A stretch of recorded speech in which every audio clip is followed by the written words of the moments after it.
Hello everyone, जय हिंद।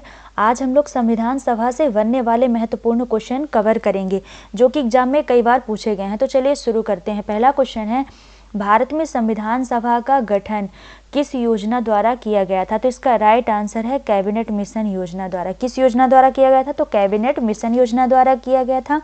और cabinet mission योजना कब लाई गई थी? तो ये लाई गई थी नवंबर माह में, नवंबर 1946 में लाई गई थी कैबिनेट मिशन योजना। अगला क्वेश्चन देख लेते हैं। क्रिप्स मिशन योजना, माउंटबेटन योजना और अगस्त प्रस्ताव, इनके बारे में हम आगे डिस्कस करेंगे। अगला क्वेश्चन है, भारत में संविधान सभा का गठन कब हुआ था? तो संविधान सभा का गठन कब हुआ था? तो 1946 में गठन हुआ था। कब किया गया था? 1946 में ही इसका गठन किया गया था। और किस माह में? तो नवंबर माह में। कभी कभी महीना पूछ देता है कि मतलब किस महीने की किस तारीख को हुआ था। तो 1946 में, नवंबर 1946 में गठन हुआ था संविधान सभा का। और किस योजना के द्वारा किया गया था? तो कैबिनेट मिशन योजना के द्वारा किया गया था। अगला क्वेश्चन है, संविधान सभा की कुल सदस्य संख्या कितनी थी? तो इसका राइट आंसर है 389 थी। कितनी थी? तो 389 थी। और उसमें 296 सीटें, जो 296 लिखा है, तो 296 सीटें ब्रिटिश भारत को प्रदान की गई थी। किन्हें प्रदान की गई थी? तो ब्रिटिश भारत की 296 सीट थी। और जो 93 सीट हैं वो देसी रियासतों की थी, देसी रियासतों की थी। तो जो 389 है वो 389 बटा था दो भागों में, यानी 296 ब्रिटिश भारत और 93 देसी रियासतों में बटा हुआ था। और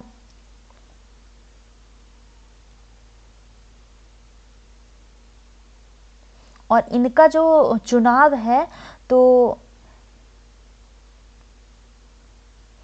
इनके चुनाव में जो इसको ब्रिटिश भारत को 296 सीट प्रदान की गई थी, तो इसमें 292 सीटों का 292 सीटों का चुनाव 11 गवर्नरों के प्रांतों द्वारा होना था।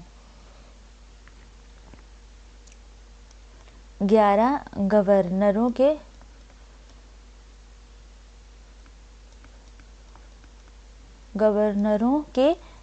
प्रांतों द्वारा होना था।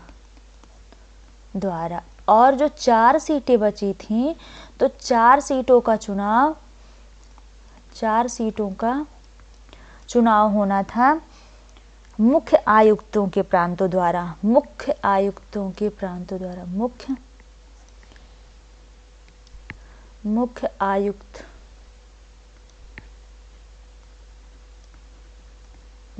आयुक्त के प्रांतों द्वारा होना था इन सीटों का चुनाव।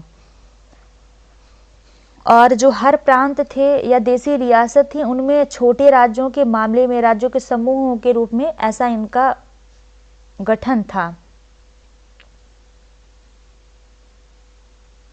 और प्रत्येक 10 लाख लोगों पर एक सीट आवंटित की गई थी। वैसे यदि देखा जाए कि मतलब जो 11 गवर्नर के प्रांत थे, इनमें जो चुनाव होना था 292 सीटों को, तो जो एक सीट आवंटित की गई थी, इसकी एक सीट आवंटित की गई थी।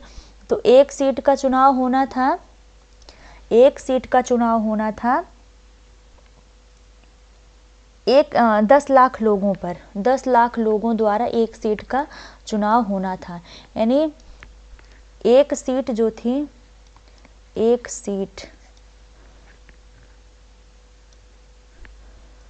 सीट का जो चुनाव होना था, तो 10 लाख लोगों द्वारा, 10 लाख लोगों द्वारा, यानी जो एक सीट है वो 10 लाख लोगों के बीच में आवंटित की जाती थी कि एक सीट में इतने लोग हैं और इनके द्वारा चुनाव किया जाना है। और इसमें सभी समुदाय के सदस्य शामिल थे इस चयन प्रक्रिया में। अगला क्वेश्चन है, संविधान सभा के सदस्यों का चुनाव किस तरह किया गया था? गुप्त मतदान द्वारा किया गया था या वयस्क मतदाताओं द्वारा प्रत्यक्ष रूप से या एकल संक्रमणी मत द्वारा या निर्वाचन मंडल द्वारा? तो ना तो उस समय गुप्त मतदान प्रक्रिया की व्यवस्था थी, ना ही वयस्क मतदाताओं द्वारा इसका चुनाव हो पाया था, और ना ही उस समय निर्वाचन मंडल था। उस समय एकल संक्रमणी मत द्वारा इसका चुनाव किया गया था। ये दोनों तो प्रक्रिया थी कि वयस्क मतदाताओं द्वारा भी प्रत्यक्ष रूप से चुनाव हो सकता है, लेकिन वयस्क मतदाताओं द्वारा नहीं हुआ था, बल्कि एकल संक्रमणी मत द्वारा इसका चुनाव किया गया था। वयस्क मतदाताओं द्वारा प्रत्यक्ष रूप से नहीं हो पाया था। और इस चुनाव में जब चुनाव कंप्लीट होता है तो इस चुनाव में जो भारतीय राष्ट्रीय कांग्रेस थी तो उसको 208 सीटें मिली थी। भारतीय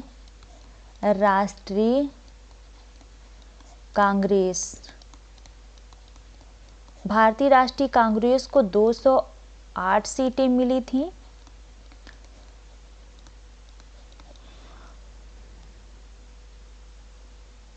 और 73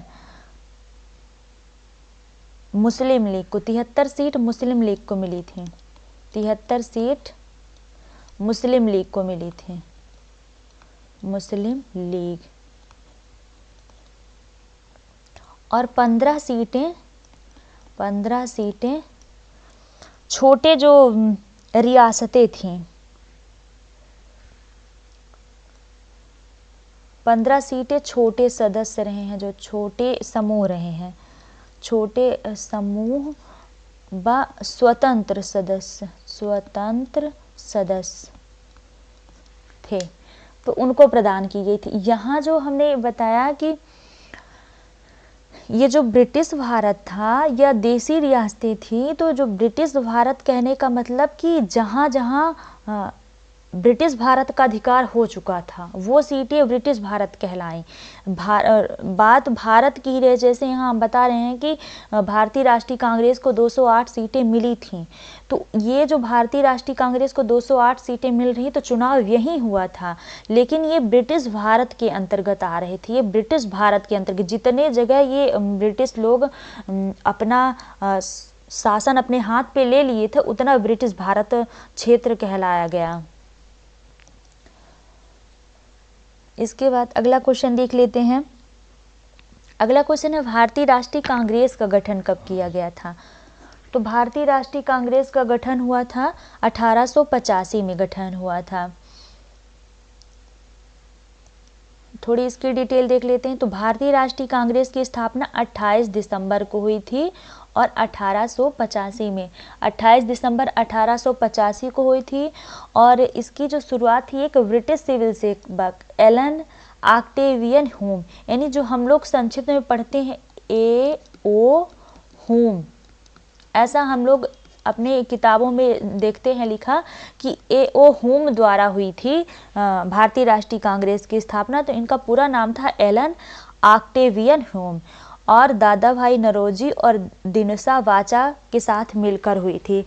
इस दिन भारतीय राष्ट्रीय कांग्रेस यानी इंडियन नेशनल कांग्रेस INC का पहला सत्र बॉम्बे में आयोजित किया गया था और 31 दिसंबर तक जारी रहा था। इसे आज लोग कांग्रेस पार्टी के नाम से जानते हैं। यानी जो कांग्रेस पार्टी है ये बहुत पुरानी पार्टी है और इसी कांग्रेस पार्टी का गठन हुआ था भारतीय राष्ट्रीय कांग्रेस के नाम से, और इसका पहला सत्र बॉम्बे में आयोजित किया गया था। ये भी वेरी वेरी इंपॉर्टेंट है, कई बार एग्जाम में पूछा गया है कि भारतीय राष्ट्रीय कांग्रेस का पहला सत्र कब आयोजित किया गया था। तो बॉम्बे में आयोजित किया गया था और 1885 में ही आयोजित किया गया था। भारतीय राष्ट्रीय कांग्रेस की स्थापना भी 1885 को हुई थी और इसके A.O. ह्यूम के द्वारा इसकी स्थापना की गई थी। अगला क्वेश्चन है, संविधान सभा की पहली बैठक कब बुलाई गई थी? तो इसका राइट आंसर है 1946 में 9 दिसंबर 1946 को संविधान सभा की पहली बैठक बुलाई गई थी और जिसे मुस्लिम लीग ने बहिष्कार किया था। इसका बहिष्कार किसने किया था? तो मुस्लिम लीग ने बहिष्कार किया था। मुस्लिम लीग ने बहिष्कार किया था, इसका बहिष्कार किया था। और एक अलग पाकिस्तान की मांग कर रहे थे ये लोग। और जब संविधान सभा की पहली बैठक बुलाई गई थी उसमें केवल 211 सदस्य, कितने सदस्य शामिल हो पाए थे? तो इसमें केवल 211 सदस्य ही शामिल हो पाए थे। 211 सदस्य शामिल हुए थे। और इस संविधान सभा के जो पहले अस्थायी अध्यक्ष चुने गए थे वो सच्चिदानंद सिन्हा थे। आगे हम पढ़ेंगे। अगले यहाँ थोड़ी डिटेल देख लेते हैं कि जो डोमिनियल विधानमंडल के रूप में संविधान सभा की पहली बार बैठक हुई थी वो 17 नवंबर 1947 को हुई थी और जेबी महाबलंकर को इसका अध्यक्ष निर्वाचित किया गया था। यानी जो संविधान सभा थी इसकी पहली बैठक 9 दिसंबर को बुलाई गई थी, लेकिन उसके एक वर्ष बाद 1947 को ये जो संविधान सभा है ये संसद के रूप में कार्य करने लगी थी। जब डोमिनियल विधानमंडल के रूप में संविधान सभा की पहली बार बैठक बुलाई गई थी तब ये संसद के रूप में कार्य करने लगी थी। यहाँ हम आगे पढ़ेंगे कि मतलब भारत के पहले संसद के रूप में किसने कार्य किया है, तो वहाँ हम ठीक से देखेंगे। तो जो डोमिनियल विधानमंडल के रूप में संविधान सभा की पहली बैठक है वो 17 नवंबर 1947 को हुई थी। आप लोग इसको पढ़ के कंफ्यूज नहीं होंगे कि 1946 में भी बैठक हुई थी और 1947 में भी, तो ऐसा नहीं है। 1946 में जब बैठक हुई थी वो पहली बैठक थी, लेकिन जब डोमिनियल विधानमंडल यानी जब संसद के रूप में कार्य करने लगी थी संविधान सभा, तो और वही जो संविधान सभा है ये संसद के रूप में कार्य कर रही थी, तो ये दोनों कार्य देख रही थी। केंद्र का भी कार्य देख रही थी और राज्य का भी कार्य देख रही थी। तो जब डोमिनियल विधानमंडल के रूप में संविधान सभा की पहली बार बैठक थी वो 17 नवंबर 1947 को थी। 17 नवंबर 1947 को। आप लोगों को हम आगे बताएंगे भी।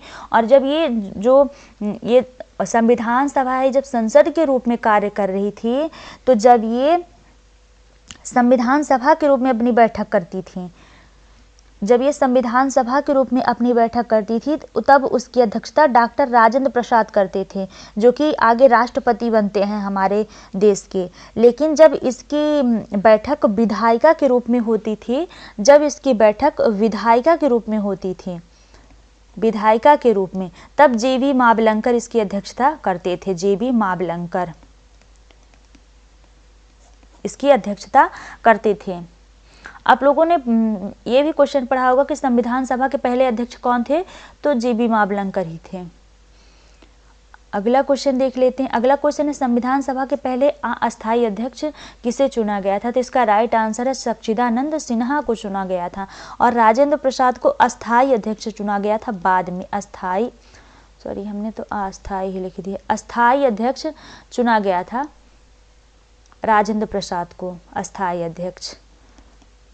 और ये फ्रांस की तर्ज में था, यानी फ्रांस में ऐसी व्यवस्था थी कि संविधान सभा जब बुलाई जाती थी तो उसमें एक वरिष्ठ सदस्य को अध्यक्ष के रूप में बिठाया जाता था। तो ये फ्रांस की तर्ज पे ऐसा बनाया गया था, फ्रांस की तरह, यानी फ्रांस के तर्ज में ऐसा किया गया था। जो डॉक्टर एस.सी. मुखर्जी हैं और बीटी कृष्णामाचारी जी हैं, ये उपाध्यक्ष थे। ये दोनों लोग क्या थे? ये दोनों लोग उपाध्यक्ष थे। किसके उपाध्यक्ष थे? तो संविधान सभा के ये उपाध्यक्ष थे, उपाध्यक्ष और ये अध्यक्ष, ये अस्थायी अध्यक्ष और ये अस्थायी अध्यक्ष। अगला क्वेश्चन देख लेते हैं। अगला क्वेश्चन है संविधान सभा के अस्थायी अध्यक्ष किसे निर्वाचित किया गया था? तो अस्थायी अध्यक्ष निर्वाचित हुए थे डॉक्टर राजेंद्र प्रसाद। अगला क्वेश्चन है संविधान सभा के उपाध्यक्ष के रूप में किसे नामित किया गया था? तो यहाँ ऑप्शन मिसिंग है, एच.सी. मुखर्जी और वी.टी. कृष्णामाचारी, ये दोनों लोग थे। बी और सी सही आंसर होगा, सही उत्तर होगा।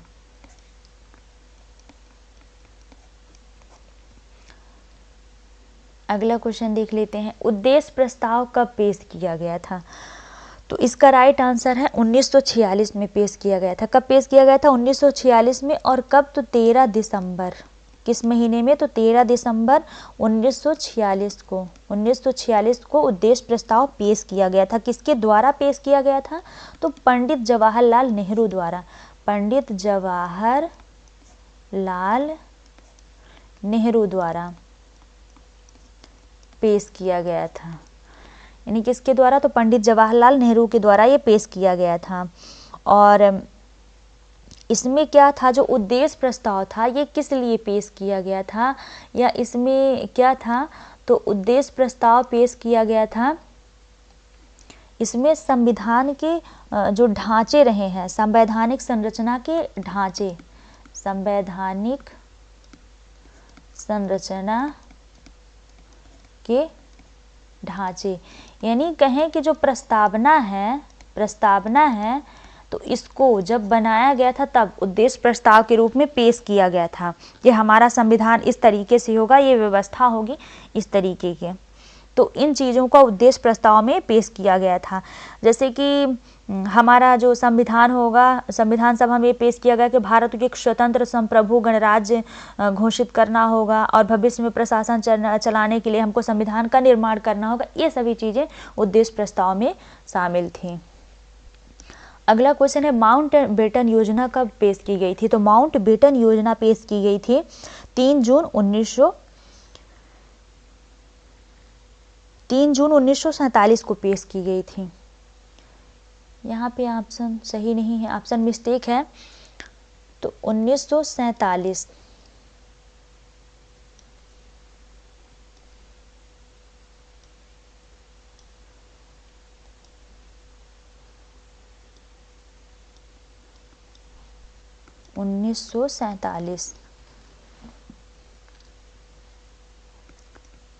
3 जून,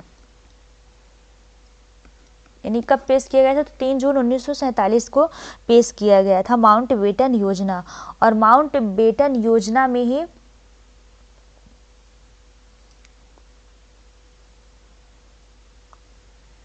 माउंट बेटन योजना के द्वारा ही जो भारत है उसको विभाजित किया गया था, भारत का बंटवारा हुआ था। ये बंटवारे के लिए ही पेश की गई थी। जो माउंट बेटन योजना है ये भारत के बंटवारे के लिए ही पेश की गई थी। किसके लिए पेश की गई थी? तो भारत के बंटवारे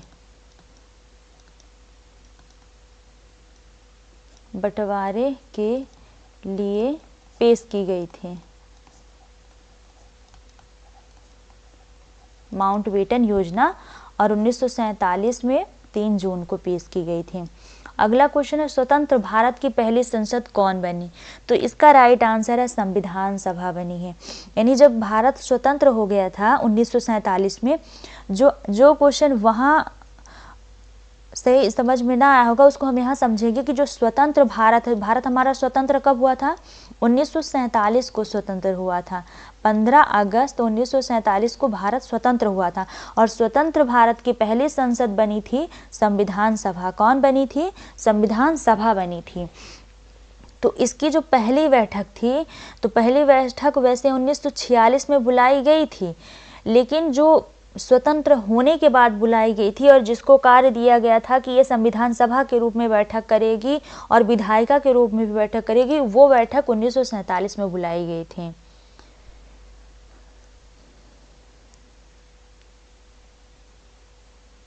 और ये जो स्वतंत्र भारत की पहली संसद संविधान सभा बनी थी, तो ये कब तक कार्य करती है? तो नई संसद के निर्माण तक, नई संसद के निर्माण तक नए संसद भवन के निर्माण तक जो संविधान सभा है वो संसद के रूप में कार्य करती थी। जैसे आम चुनाव वगैरह थे वो सब कार्य संसद के ही पास थे। 1951-52 तक जो भी रहा है इसका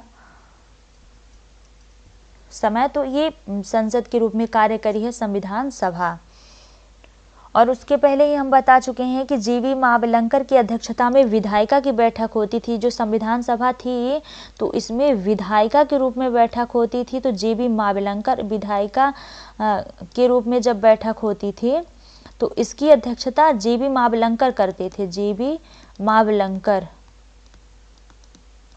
और जब ये संविधान सभा के रूप में होती थी, क्योंकि हमारा संविधान भी उस समय लागू नहीं था, बन रहा था, रनिंग में था, तो संविधान सभा के रूप में जब बैठक होती थी तो उसकी अध्यक्षता करते थे राजेंद्र प्रसाद, जो कि हमारे प्रथम राष्ट्रपति रहे हैं। तो राजेंद्र प्रसाद के द्वारा इसकी अध्यक्षता की जाती थी। संविधान सभा जो है 26 नवंबर 1949 तक इन दोनों कार्यों को करती थी। और जब संविधान निर्माण का कार्य पूरा हुआ है तब फिर केवल जो भी कार्य रहे हैं, ये चुनाव है या फिर विधायिका के रूप में है, ये सारे कार्य करती रही हैं। अगला क्वेश्चन है, भारत का संविधान कब बनकर तैयार हुआ? तो इसका राइट आंसर है 1949 को, यानी 26 नवंबर 1949 को भारत का संविधान बनकर तैयार हो गया था। और लागू कब हुआ? तो लागू हुआ है 26 जनवरी 1950 को लागू किया गया था। अगला क्वेश्चन देख लेते हैं। अगला है, भारत के संविधान में राष्ट्रीय ध्वज को कब अपनाया गया था? तो इसका राइट आंसर है, राष्ट्रीय ध्वज को 1947 में ही अपना लिया गया था। 1947 में अपनाया गया था। 22 जुलाई 1947 को अपनाया गया था राष्ट्रीय ध्वज को। और जो राष्ट्रीय ध्वज है तो आज भी वही है। इसकी चौड़ाई कितनी होनी चाहिए, इसका अनुपात कितना हो जाए, जिससे मतलब इसका अनुपात कितना रखा गया है? तो 3:2 रखा गया है। और ध्वज में इसमें 3 पट्टियाँ होती हैं, 3 पट्टियाँ हैं, आप सब देख रहे हैं अपने अपने स्कूलों में, तो 3 पट्टियाँ हैं और जो कि केसरिया सफ़ेद बाहरी रंग की होती हैं। और उसके बीच में एक नीले रंग का चक्र होता है जिसमें 24 तीलियां होती हैं। नीले रंग का चक्र, उसमें 24 तीलियां होती हैं।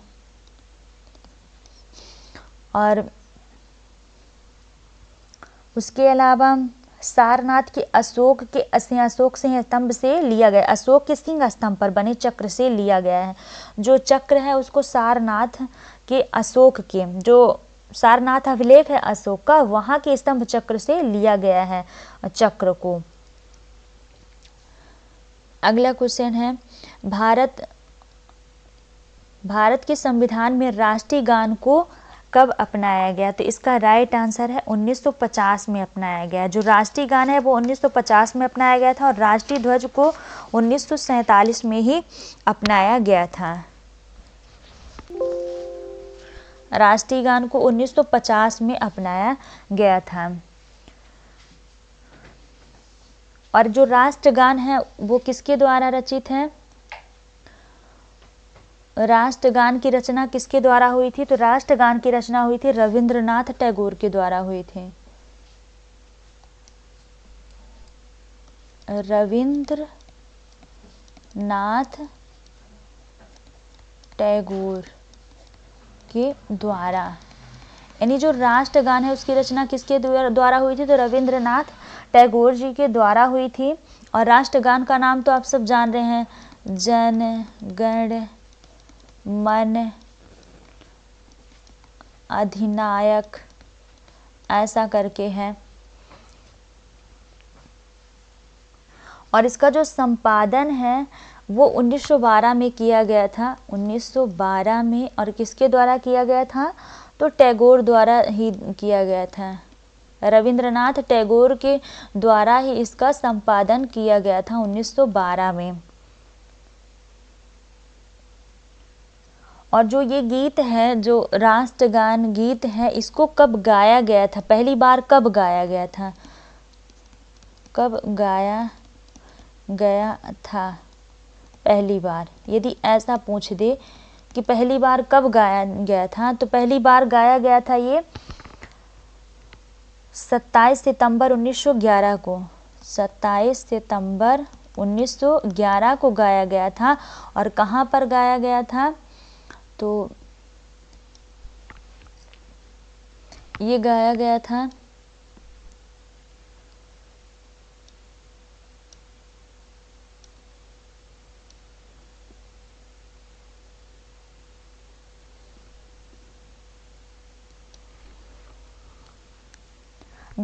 कांग्रेस के कलकत्ता अधिवेशन में, कांग्रेस के कलकत्ता अधिवेशन में पहली बार ये गाया गया था। और फिर उसके बाद 1912 में इसका संपादन किया गया था और 1950 में संविधान द्वारा अपनाया गया था। अगला क्वेश्चन है, भारत के संविधान में राष्ट्रीय गीत को कब गाया गया था, तो इसका राइट आंसर है 1950 में ही गाया गया था। इसको भी 24 जनवरी 1950 को, 24 जनवरी 1950 को गाया गया था राष्ट्रीय गीत को। किसके द्वारा इसकी रचना हुई थी, तो बंकिम चंद्र चटर्जी के द्वारा इसकी रचना हुई थी। रचना की बात करें कि किसके द्वारा हुई थी, तो बंकिम चंद्र चटर्जी के द्वारा, बंकिम चंद्र चटर्जी, बंकिम चंद्र चटर्जी के द्वारा इनकी रचना हुई थी। और रचना में आप लोगों ने पढ़ा होगा वंदे मातरम,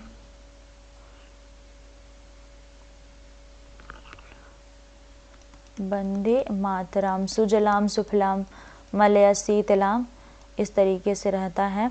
तो ये है राष्ट्रीय गीत। और ये जो वंदे मातरम है राष्ट्रीय गीत, इसको कहाँ से लिया गया है, तो इसको लिया गया था आनंदमठ उपन्यास से। उपन्यास जो है आनंदमठ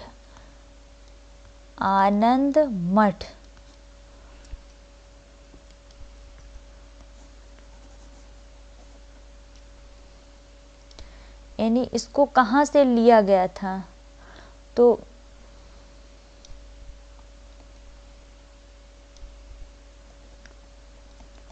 आनंदमठ उपन्यास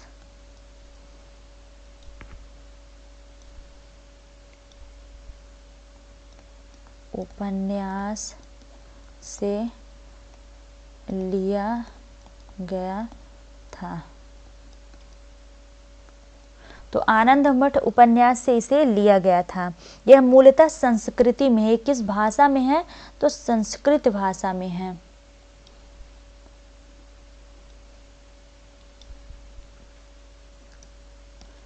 संस्कृत भाषा में है। जो राष्ट्रीय गीत है वो किस भाषा में है, तो ये संस्कृति भाषा में है। और इसे सर्वप्रथम कांग्रेस के कलकत्ता अधिवेशन में 1896 में इसको भी गाया गया था। यानी इसको भी वहीं पे गाया गया था कांग्रेस के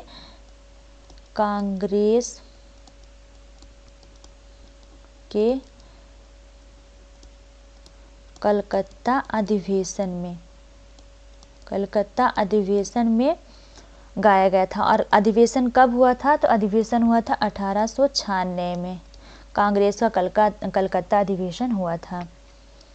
अगला क्वेश्चन है, भारत के पहले राष्ट्रपति कौन थे, तो इसका राइट आंसर है डॉक्टर राजेंद्र प्रसाद थे। आप सबको पता है भारत के पहले राष्ट्रपति रहे हैं राजेंद्र प्रसाद। भारत के पहले प्रधानमंत्री रहे हैं, पहले पीएम रहे हैं पंडित जवाहरलाल नेहरू। और सरदार वल्लभ भाई पटेल पहले गृह मंत्री रहे हैं। पहले गृह मंत्री, भारत के पहले गृह मंत्री रहे हैं सरदार वल्लभ भाई पटेल। और भारत के पहले कानून मंत्री, भारत के पहले कानून मंत्री रहे हैं वी.आर. अम्बेडकर। कानून मंत्री कौन रहे हैं, तो बी.आर. अम्बेडकर भारत के पहले कानून मंत्री रहे हैं।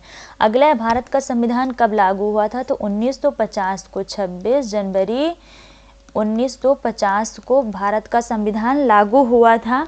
और जिस दिन भारत का संविधान लागू हुआ था उस दिन को हम गणतंत्र दिवस के रूप में बनाते हैं, गणतंत्र दिवस के रूप में मनाते हैं। और 2024 के गणतंत्र दिवस में फ्रांस के राष्ट्रपति 2024 के गणतंत्र दिवस में फ्रांस के राष्ट्रपति इमैनुअल मैक्रो मुख्य अतिथि होंगे।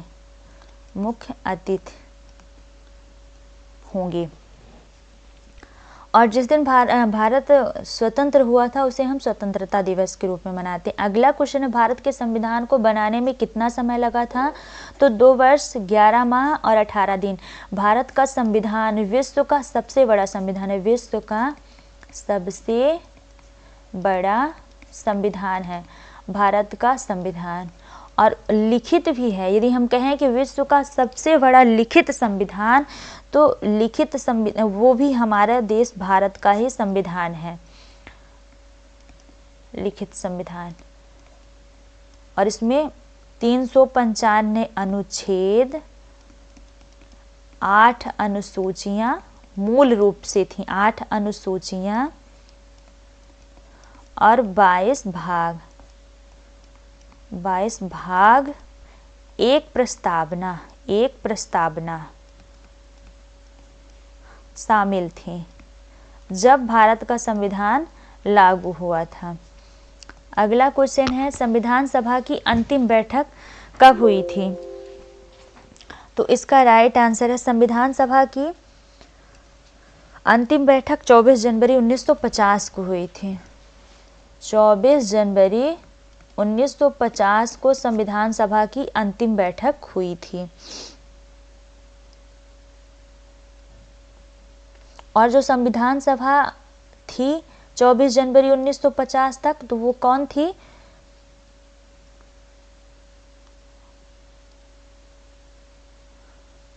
यानी जो संसद थी, संविधान सभा थी, वो संसद के रूप में कार्य कर रही थी 24 जनवरी 1950 तक। अगला क्वेश्चन है, संविधान सभा ने संविधान के निर्माण से संबंधित विभिन्न कार्यों के लिए समितियों का गठन किया था, वह कौन थी? पहला ऑप्शन है संघ शक्ति समिति, दूसरा है संघीय संविधान समिति, तीसरा है प्रांतीय संविधान समिति, अगला है डी नंबर उपयुक्त सभी। तो इसका राइट आंसर है उपयुक्त सभी। यानी संविधान सभा ने संविधान के निर्माण में 2 तरीके की समितियों का गठन किया था, 2 तरीके की समितियों का गठन किया था, बड़ी समितियां और छोटी समितियां, बड़ी समितियां और छोटी समितियां। तो बड़ी समितियों में 8 समितियां शामिल है, बड़ी समितियों में 8 समितियां थीं और छोटी समितियों में भी कुछ समितियां शामिल थी, 12-13 छोटी छोटी करके समितियां थीं छोटी समितियों में। तो छोटी समितियों में 13 समिति थीं और बड़ी समितियों में 8 समितियां थीं। इन हम सभी समितियों के नाम आगे देखेंगे। अगला है, संघ शक्ति समिति के अध्यक्ष कौन थे? तो इसका राइट आंसर है जवाहरलाल नेहरू थे संघ शक्ति समिति के सदस्य। अगला है क्वेश्चन, प्रारूप समिति का गठन कब किया गया था? तो इसका राइट आंसर है, प्रारूप समिति का गठन किया गया था 1947 में। 1947 में 29 अगस्त 1947 में गठन किया गया था प्रारूप समिति का। और प्रारूप समिति के अध्यक्ष कौन थे? तो प्रारूप समिति के अध्यक्ष थे डॉक्टर BR अम्बेडकर। प्रारूप समिति के अध्यक्ष कौन थे?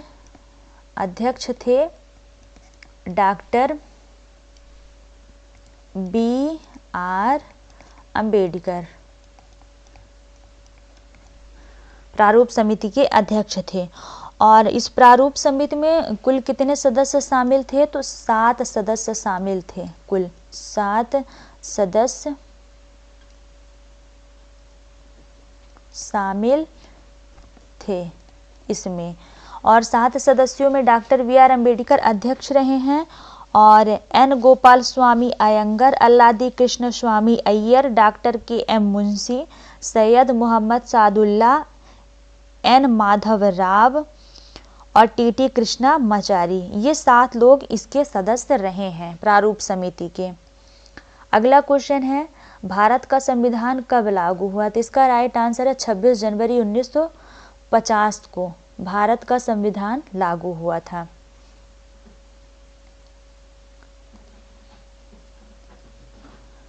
अगला है भारतीय संविधान को कितने भाग में विभाजित किया गया था? तो 22 भाग में विभाजित किया गया था और इस समय भी 22 भाग हैं। आप लोग कहीं कहीं पढ़ते हैं कि 25 भाग हो गए हैं, लेकिन ऐसा नहीं है, 25 भाग नहीं हुए हैं, आज भी 22 भाग ही हैं। 22 भाग हैं, केवल उसमें उपभाग जोड़े गए हैं, उपभाग जोड़े गए हैं, जैसे कि 14 का, 14 खा, 9 का, 9 खा और 4 का, इस तरीके का जोड़ा गया है, ना कि उसमें भाग जोड़े गए हैं। भाग नहीं जोड़े गए हैं, केवल उपखंड जोड़े गए हैं। अगला क्वेश्चन है भारत के संविधान में भारत के मूल संविधान में कितनी अनुसूचियां थी? तो 8 अनुसूचियां थी और वर्तमान में 12 अनुसूचियां हैं। वर्तमान में 12 अनुसूचियां हैं। अगला क्वेश्चन है वर्तमान में भारत के संविधान में कितनी अनुसूचियां हैं? तो इसका राइट आंसर है 12। अगला है भारतीय संविधान का जनक किसे माना जाता है? तो doctor B are Ambedkar ji को। और भारतीय संविधान के प्रमुख सुलेखक कौन रहे हैं? तो भारतीय संविधान के प्रमुख सुलेखक रहे हैं प्रेम बिहारी नारायण। कौन रहे हैं? प्रेम बिहारी नारायण भारत के प्रमुख सुलेखक रहे हैं। अब यहाँ पे उस समय छूट गई थी कुछ समितियों के नाम की। प्रारूप समिति, जो छोटी बड़ी समितियों का गठन हुआ था, उनके नाम कौन कौन से हैं थोड़ी देख लेते हैं।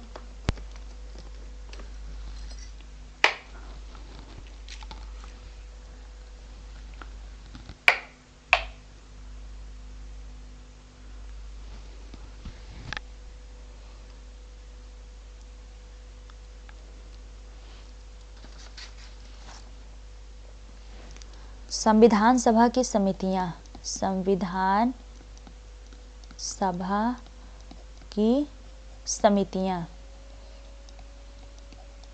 तो इसमें जो बड़ी समितियां थी और छोटी समितियां, 2 रूपों में शामिल हुई थी। तो सबसे पहले जो इम्पोर्टेंट है वो बड़ी समितियां हैं।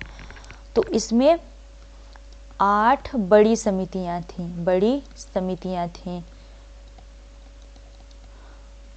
कितनी बड़ी समितियां थी? तो 8 बड़ी समितियां थी। पहली समिति का नाम था संघ शक्ति समिति, संघ शक्ति समिति पहली समिति का नाम था। और इसके अध्यक्ष कौन थे? जवाहरलाल नेहरू। जवाहरलाल नेहरू इसके अध्यक्ष रहे हैं। दूसरी समिति थी संघीय संविधान समिति, संघीय संविधान समिति। इसके अध्यक्ष रहे हैं, इसके भी अध्यक्ष रहे हैं जवाहरलाल नेहरू, आप लोग नोट करेंगे। और अगला है, अगली समिति का नाम है प्रांतीय संविधान समिति, प्रांतीय संविधान समिति। इसके अध्यक्ष रहे हैं सरदार वल्लभ भाई पटेल, सरदार वल्लभ भाई पटेल।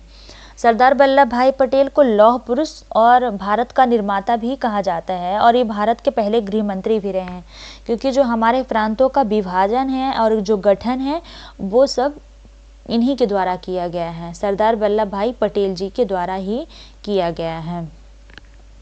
अगली समिति का नाम देख लेते हैं। अगली समिति का नाम है प्रारूप समिति, प्रारूप समिति। प्रारूप समिति के द्वारा ही भारत के संविधान का निर्माण हुआ है। इसके डॉक्टर बी आर अम्बेडकर अध्यक्ष थे, बी आर अम्बेडकर।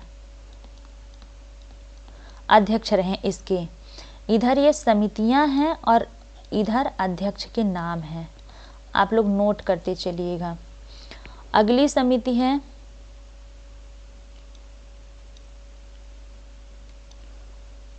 अगली समिति का नाम है मौलिक अधिकार।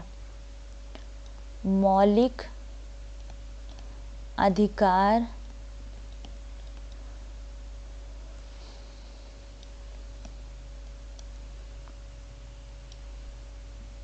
मौलिक अधिकार और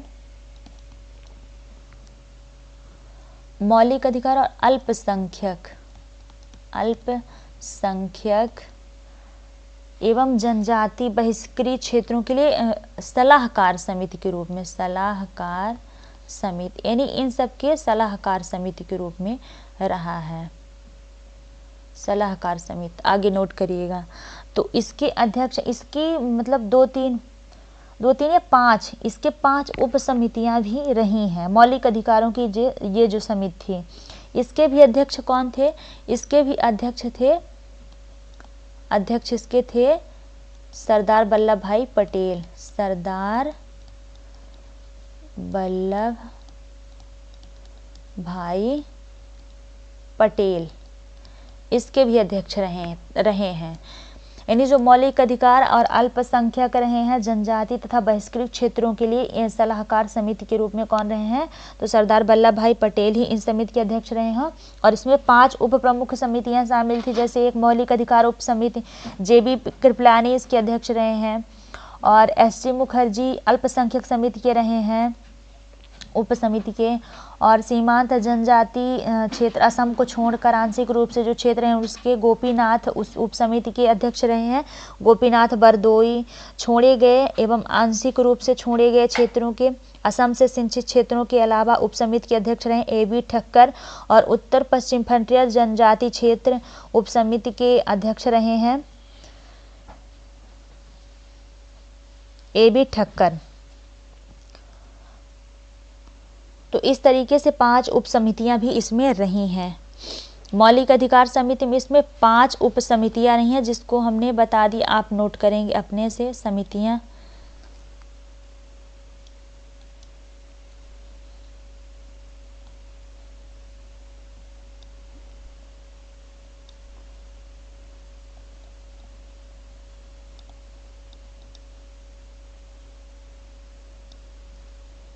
अगली समिति का नाम है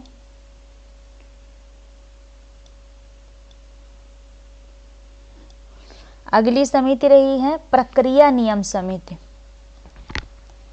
प्रक्रिया नियम समिति, इसके अध्यक्ष रहे हैं राजेंद्र प्रसाद, जो कि हमारे भारत के पहले राष्ट्रपति बने थे। राजेंद्र प्रसाद इसके अध्यक्ष रहे हैं। 7वीं समिति रही है राज्यों के लिए सीमित। 7वीं समिति का नाम था राज्यों के लिए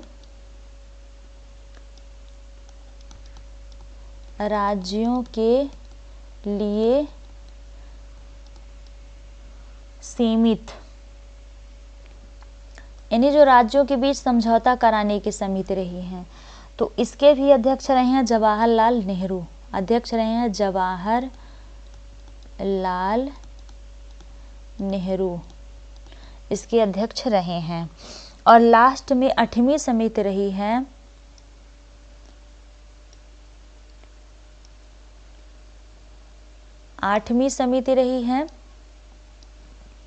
संचालन समिति।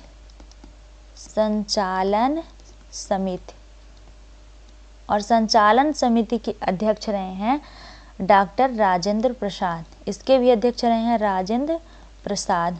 तो इस तरीके से 8 बड़ी समितियां रही हैं।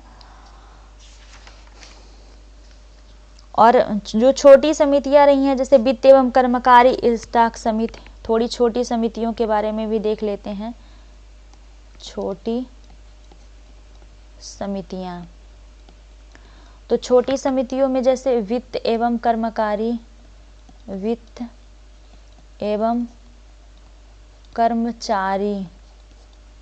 समिति,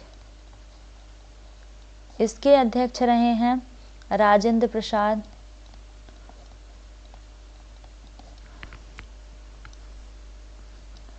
अगली समिति रही है सदन समिति। सदन समिति, इसके अध्यक्ष रहे हैं पट्टाभी सीतारमैया। पट्टाभी सीतारमैया। और संविधान सभा के कार्यों के लिए एक समिति थी, संविधान सभा के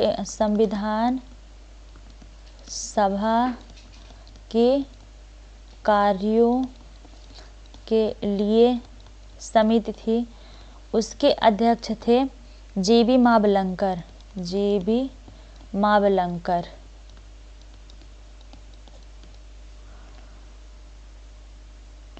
प्रारूप संविधान की जांच के लिए एक समिति थी, संविधान की जांच के लिए समिति थी, जवाहरलाल नेहरू उसके अध्यक्ष रहे हैं।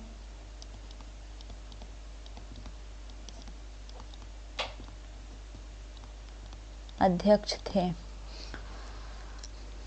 तो इस तरीके से जो छोटी समितियां थी हमने उसको देखा। So thanks for watching my videos. आशा है कि वीडियो आपके लिए काफ़ी हेल्पफुल होगी और आप वीडियो को पूरा जरूर देखेंगे। Thank you.